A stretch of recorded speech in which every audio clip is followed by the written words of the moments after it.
Assalamualaikum warahmatullahi wabarakatuh. Halo, bertemu lagi dengan Bu Naya dalam pembelajaran Bahasa Indonesia kelas 7. Kita akan belajar teks berita. Mana semangatnya? Pagi, pagi, pagi. Apa yang kamu ketahui tentang teks berita? Berikut contohnya. Saudara, kita sudah terhubung dengan Kombes Jules Abraham, Kabid Humas Polda Jawa Barat, untuk mengetahui informasi terkini dari sana. Selamat sore, Pak Jules. Selamat sore, Mas.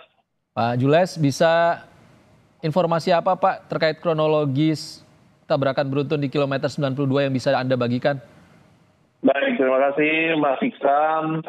Selamat sore pemirsa Kompas TV sekalian. Jadi saya menginformasikan terkait dengan kejadian kecelakaan lalu lintas yang saat ini kita ketahui berada di kilometer 92, khususnya kilometer 92 Tol Purbalenyi mengarah dari Bandung mengarah ke Jakarta.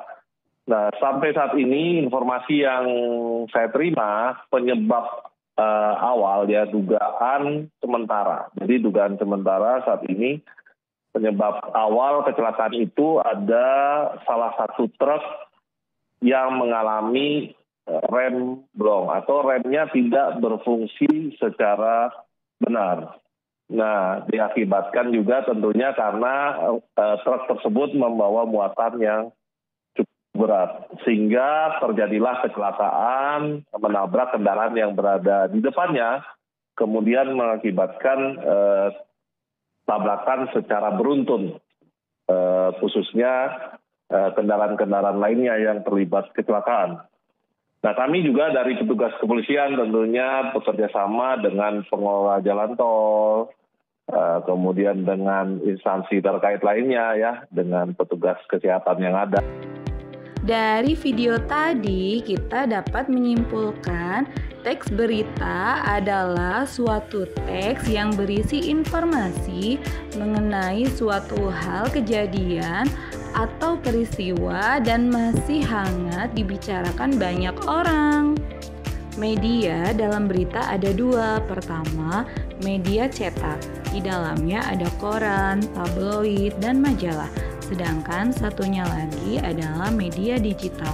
Bisa kita temui berita dalam bentuk televisi, kemudian ada radio, dan media sosial.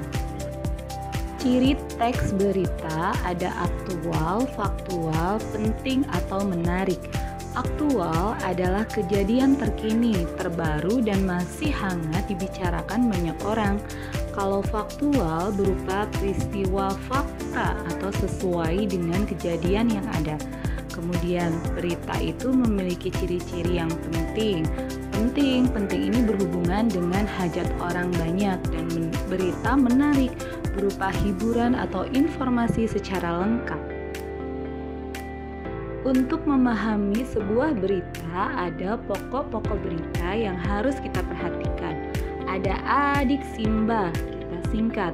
Apa? Menanyakan kejadian, di mana menanyakan tempat, kapan menanyakan waktu kejadian, siapa menanyakan orang atau korban, mengapa menanyakan alasan terjadinya, kemudian bagaimana kita bisa menanyakan proses terjadinya peristiwa tersebut. Selanjutnya kita masuk pada struktur teks berita. Ada 3. Pertama, orientasi, berisi tentang pembuka dari suatu peristiwa yang diberitakan. Biasanya terdapat penjelasan singkat mengenai berita tersebut. Yang kedua, peristiwa. Peristiwa berisi mengenai jalannya kejadian dari awal sampai akhir yang didasari pada peristiwa yang terjadi dan dijelaskan berdasarkan fakta di lapangan. Ketiga, sumber berita. Berisi mengenai sumber didapatnya berita tersebut. Biasanya berita yang ditambahkan sumber dituliskan pada media cetak seperti koran, tapi tidak jarang media elektronik juga menyertakan sumber berita terutama di internet. Fungsi teks berita ada 3. Yang pertama, mendapatkan informasi. Yang kedua, menambah wawasan. Dan yang ketiga adalah sebagai pelajaran hidup. Selanjutnya, kita masuk pada kaidah kebahasaan teks berita. Pertama, bahasa baku, kalimat langsung, kata kerja mental, dan keterangan.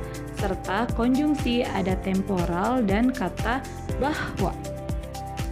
Kita masuk pada kaidah kebahasaan teks berita. Pertama, penggunaan bahasa baku. Bahasa standar sifatnya universal dan sebagian besar kalangan masyarakat mudah untuk memahaminya. Yang kedua, penggunaan kalimat langsung, yaitu ditandai dengan 2 tanda petik ganda dan disertai keterangan penyertaan. Penggunaan kalimat langsung ini terkait dengan pengutipan pernyataan-pernyataan oleh narasumber berita.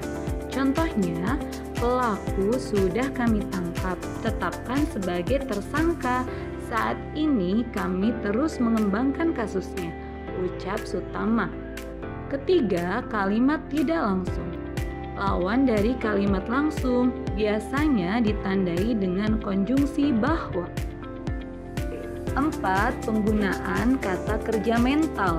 Kata kerja yang menunjukkan respon atau sikap seseorang terhadap suatu tindakan. Contoh, merasa tertipu, para korban lantas melapor ke polisi. Yang kelima, penggunaan fungsi keterangan waktu dan tempat agar berita yang disampaikan dapat dimengerti dengan jelas. Contohnya, kata Kapolsek Wonosari Kompol Sutama saat dihubungi Minggu 8 Oktober 2017. Nomor 6, penggunaan konjungsi temporal. Terdiri dari kemudian, sejak, setelah, awalnya, dan akhirnya. Konjungsi ini biasanya ditemukan pada struktur peristiwa yang menjelaskan berita secara kronologis atau urutan waktu. Contoh, pelaku datang ke sekolahan kemudian langsung berkata ke kepala sekolah untuk menyosialisasikan kupon wisata dan kuliner. Setelah menyimak materi tentang teks berita, kita lanjut pada latihan soal ya. Cukup sekian pertemuan hari ini. Assalamualaikum warahmatullahi wabarakatuh. Terima kasih.